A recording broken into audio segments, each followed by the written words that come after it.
Sometimes statement may not be clear, but there is always a deeper understanding. It is not just about the who said what. The whens, hows, and wheres are equally important. Join me on a whole new journey in the conversation with Augustus as I bring you discussions from religion to politics, health to economy, humanity to social activities, among many others. Conversation with Augustus knows no foreign borders. The show comes to you every Wednesday at 6:15 p.m. GMT on our YouTube channel Conversation with Augustus and on Radio Angelus www.radioangelus.com.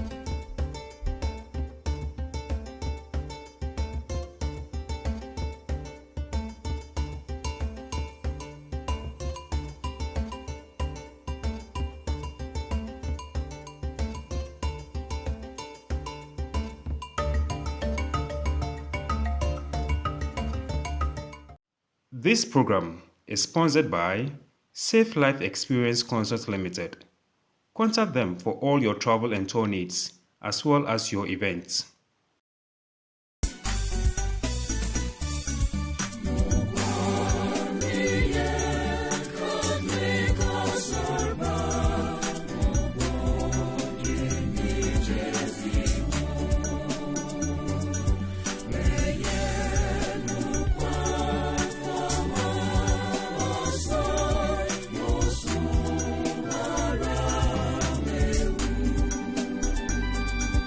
Welcome to the conversation with Augustus, and today we are going to talk about something which Jesus commanded his disciple in Matthew 28 verse 18 to 20 when he asked his disciples to go out and baptize in the name of the Father and of the Son and of the Holy Spirit. And today we are talking about mission in an Islamic land, and my guest today actually happened to have worked in Pakistan for over 36 years and still counting. He is 50 plus in priesthood, and we are going to find out how difficult or how easy was it for him as a young man to go to an Islamic world to preach the gospel as Jesus did with his disciples, sending them out in twos. My guest is Reverend Father Robert McCulloch, who happens to be the Procurator General of the Society of Columban here in Rome. Father, you're most welcome. Thank you, Augustus. Thank you. Happy to have you on the conversation. Delighted to be with you. And how are you doing? Very well, thanks. But first of all, before we dive into what led you to go to Pakistan to preach the word of God, first of all, how did you discern your vocation of becoming a missionary priest and not a assistant? When I was in high school, I read a magazine of the Columban Fathers. I think I was about 15 years old, and I immediately knew that that's what I wanted to do with my life. 15 years old, okay. That's interesting, and you decided to become a missionary. Okay, so first of all, how did you first of all get to work in Pakistan, a country strong and deep-rooted in the Islamic religion? Well, if I can just say that I was ordained in, if I might say, 1970.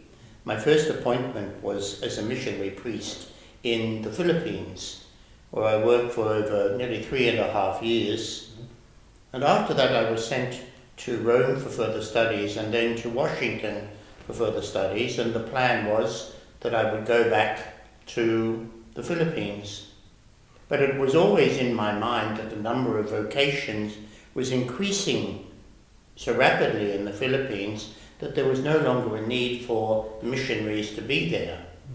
So while I was in Washington, at the end of several days of prayer, a letter came from my Superior General announcing that a new mission was going to be opened in Pakistan. And which year was this? That was in 1977. Where was I? Okay, God knows. Oh, sorry, if I should say 1976. And I volunteered. I volunteered to go. Interesting. So it was really, I think it was God leading me to make that choice for the sake of the gospel. So, how old were you when you first arrived in Pakistan? I arrived there when I was 33 years old. Mm. Yes. And how long have you been a priest? I'd been a priest by that time 8 years. So you were a priest at a very tender age. Well, I was 24. Yes. Interesting. Yes. But in my first 8 years as a priest, I'd done many things and been many places. Oh my God. Yes. Okay, so let's now talk about arriving in Pakistan. Your first impression when you got to Pakistan. I was very happy to arrive in Pakistan.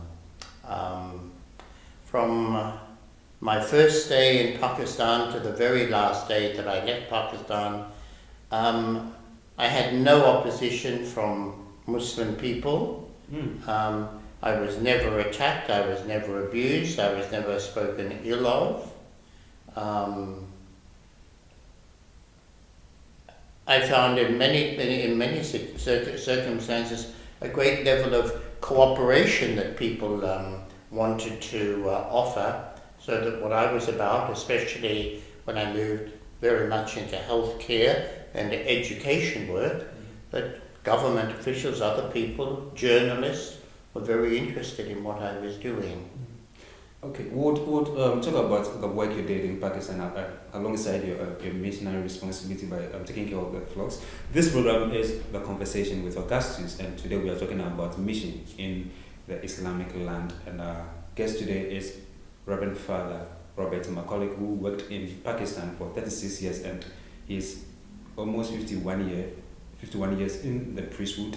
Somewhere in June or so, he would be 51 years, and he has actually been working. As of today, still he normally goes to Pakistan for either Vatican work or his own love for the country by helping the local church in Pakistan. Please subscribe to this channel and share it with your friends. Please click on the bell beside the subscribe so that whenever I post a new video, you can actually have access to it.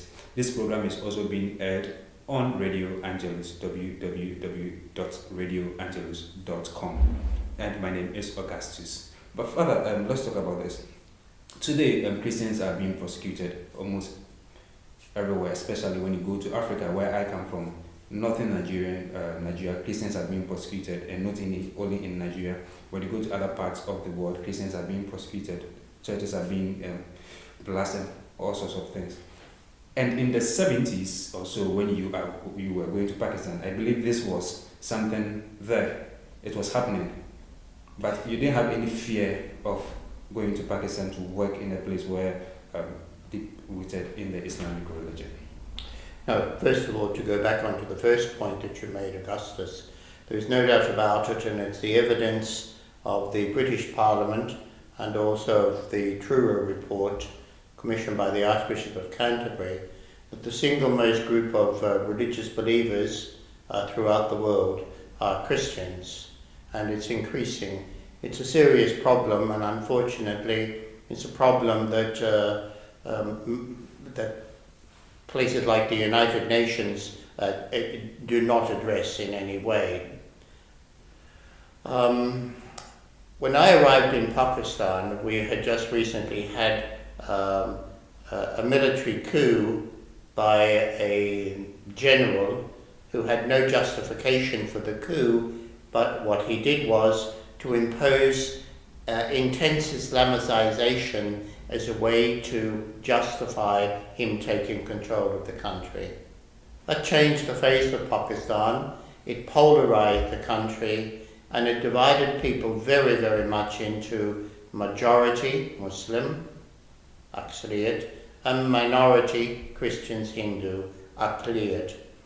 Still, we have the effects of that separating of Pakistani people into two different groups. That is the major issue that has to be overcome still. How does this affect Christians? I must say that since I arrived in 78 until I left Pakistan in 2011, and even now, I can see that there has been a change back in the late 70s, Christians found it very difficult to get to school, to get places of accommodation, quality places of social standing. Is it discrimination? It was religious discrimination that was taking place on the basis of religion. You're not Muslim, therefore you cannot do that. You're not Muslim, therefore you can't live there. However, what I have noticed is as the levels of education and professional development have been taking place amongst our young Catholic men and women, there has been a change, because these young people on the levels of their own abilities have been able to insert themselves into the upward levels of society in Pakistan. Okay. So let me take you back a little bit. When you arrived in Pakistan, did you meet any religious congregation there working, or did you also meet any Christian denomination like Methodist, Pentecost, Presby, or whatever? No, working. When I first arrived in the Diocese of Lahore in the Punjab, North Pakistan, at that particular time I didn't know too many of the other religious denominations, but there are other religious congregations that were working there in the Catholic Church. Mm-hmm. For instance, the Capuchin Fathers, okay. Sisters of Jesus and Mary, etc., who'd been there in the country for more than 100 years. Before you even arrived? Yes. But what was happening was, at that particular time, the number of seminarians was starting to increase for the diocesan clergy. The number of priests was slowly increasing, but the number of priests that were coming for the Capuchins as missionaries was declining. So in many ways they were very, very happy to welcome us. Oh, okay, thank you so much. The program is The Conversation, but let me find out from you. Can you describe to us your typical day working in Pakistan? I'd have to divide it up into two blocks. Okay. The first block would say, let's say the first 4 years, and the last block would be the final 30 years. I was there for 34 years. Oh, okay. The first 4 years were in the Punjab. For the first year and a half, I did nothing but learn Urdu, the national language. And when I say did nothing but, that was Monday to Saturday, 6 hours every day. Learning the classes, wow. Intensive classes. It was tough, but I'm glad that I did it, because now at the present time I'm the coordinator of the Committee of the Episcopal Conference of Pakistan for the translation of official church texts. For instance, we've completed the translation of the Catechism of the Catholic Church from Latin into Urdu, all of the texts for the celebration of the sacraments, and right now we're working on the translation of the Missal. Wow. So what I did back then, as a young missionary newly arrived, has been of great advantage to me now further on. So in that period, after that first year and a half, it was day and night. I was appointed to a small country isolated parish, myself with 12 catechists, a 70cc motorcycle, and day and night out to the many Catholic people that were in that area. Because at that particular time, that part of Pakistan was 10% Christian. Oh, okay. And the majority were Catholic. So after that, the Columbans were asked to go to the south of Pakistan, to the southeast, for missionary work amongst tribal people, tribal Hindu people.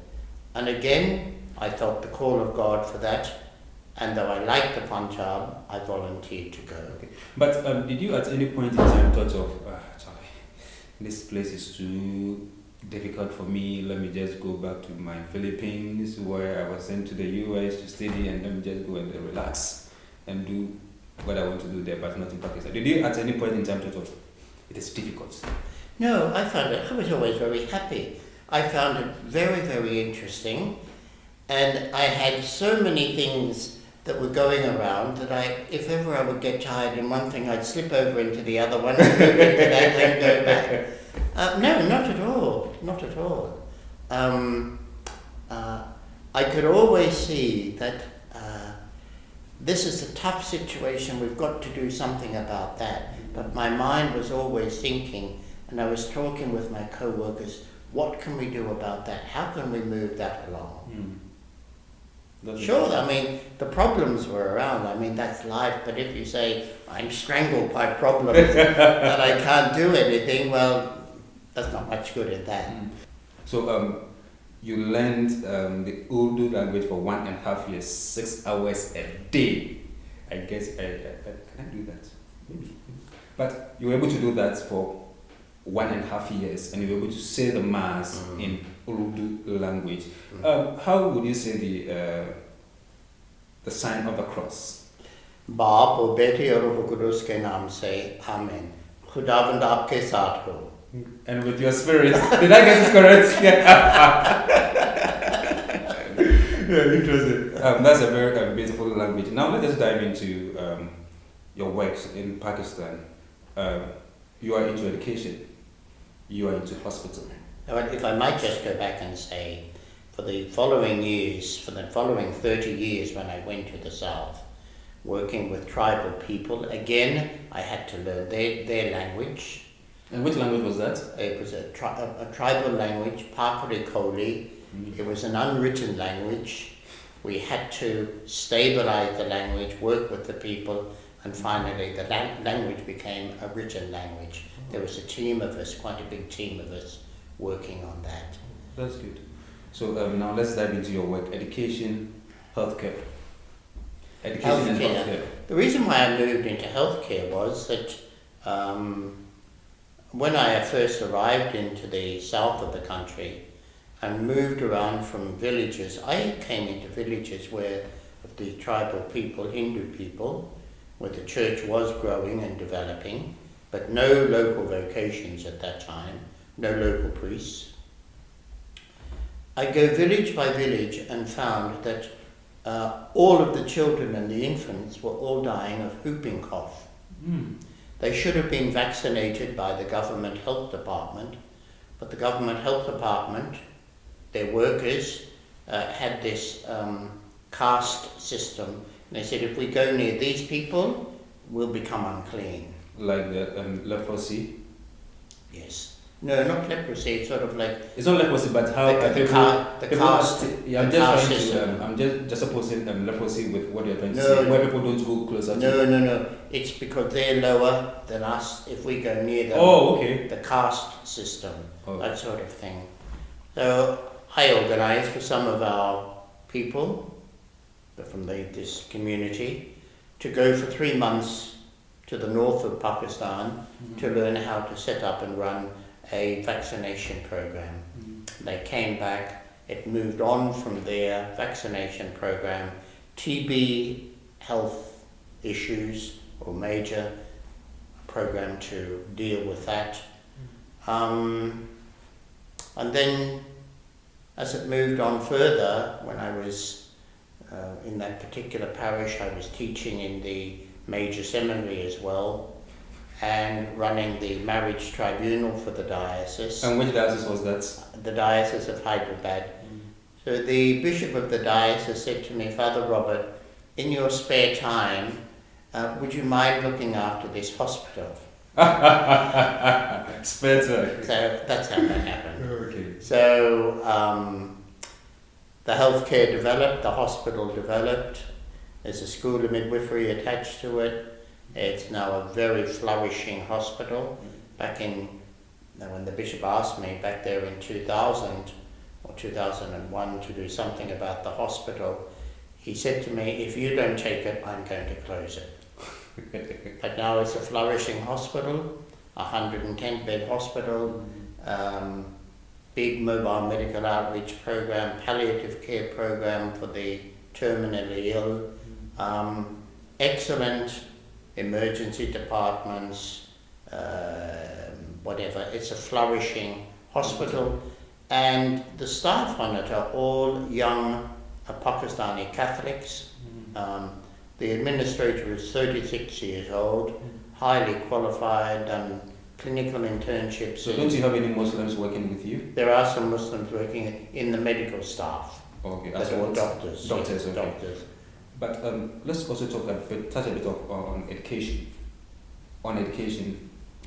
Education. When I was in parishes, I was always concerned that the number of Catholic children going to school was minimal.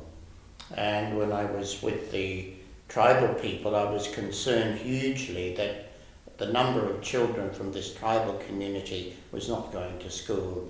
So I began village schools. Some of them continued after I left. One of them flourished and had become now not just a primary school, but a high school as well, with something like 600 children in it. All Catholics or all Christians? Or mixed? It's Catholic, Hindu, and some Muslim. Catholic, Hindu, Muslim. There was a good mix there. But the main issue that I've always been concerned about, Augustus, in Pakistan amongst Catholic people, our Catholic people, is the huge potential that our young people have.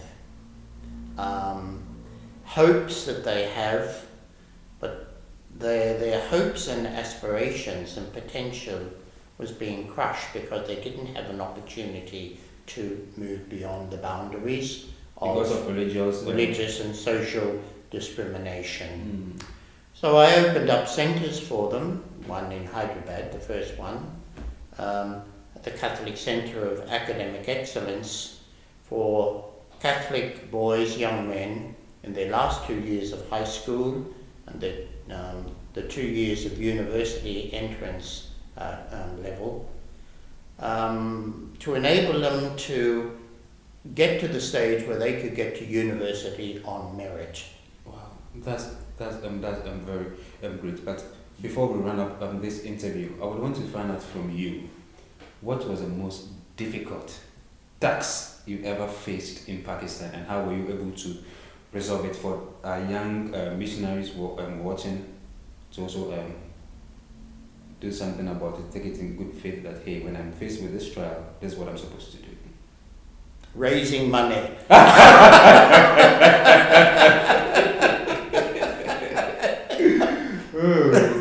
Honestly, I found that one of the greatest encouragements for me was as people were engaged and involved, given educational opportunities, took, how should I say, control over their own lives. And the big motto we've always had is, I can because I'm Catholic. Because so often they've been hearing, you can't because you're Muslim. So we replace that with, I can because I'm Catholic. As these young people moved along, the ingenuity, the creativity that they were proposing to deal with issues, whether in education, healthcare, whatever it might be, it made a perspective easy that then I found it, that their engagement made the whole issue of fundraising so easy. Thank you so much, Reverend Father Robert, my colleague, for that. But what I am taking out of this interview is the last part of it. I can because I'm a Catholic. Am I right? Sometimes people present us with negative thoughts, negative words, negative actions. But you can turn that negative reaction or action or words into positive and then work with it. The problem has been conversation with Augustus, and today we've been talking about mission in the Islamic land. Thank you so much, Reverend Father Robert, my colleague, who happens to be the Procurator General of the Society of St. Columban here in Rome. And we've been talking about mission in the Islamic land, and we've learned a lot about Pakistan and about his work in Pakistan. education, healthcare, and also a lot of things he did, which he didn't mention. But I hope with time we may get to all those parts. My name is Augustus, and please don't forget to like, subscribe, and then click on that bell beside it, subscribe, and also leave your comments. And let me know what you want us to talk about so that we would talk about that for you. Enjoy your day. Sometimes statement may not be clear, but there is always a deeper understanding. It is not just about the who said what. The whens, hows, and wheres are equally important. Join me on a whole new journey in the conversation with Augustus as I bring you discussions from religion to politics,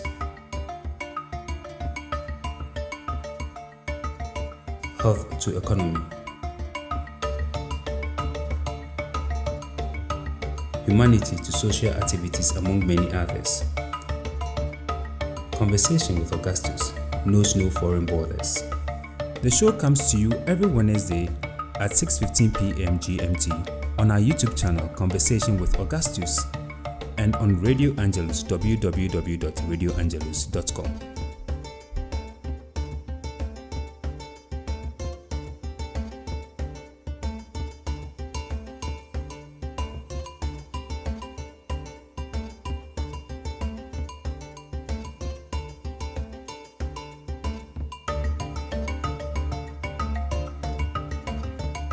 This program was sponsored by Safe Life Experience Consult Limited. Contact them for all your travel and tour needs, as well as your events.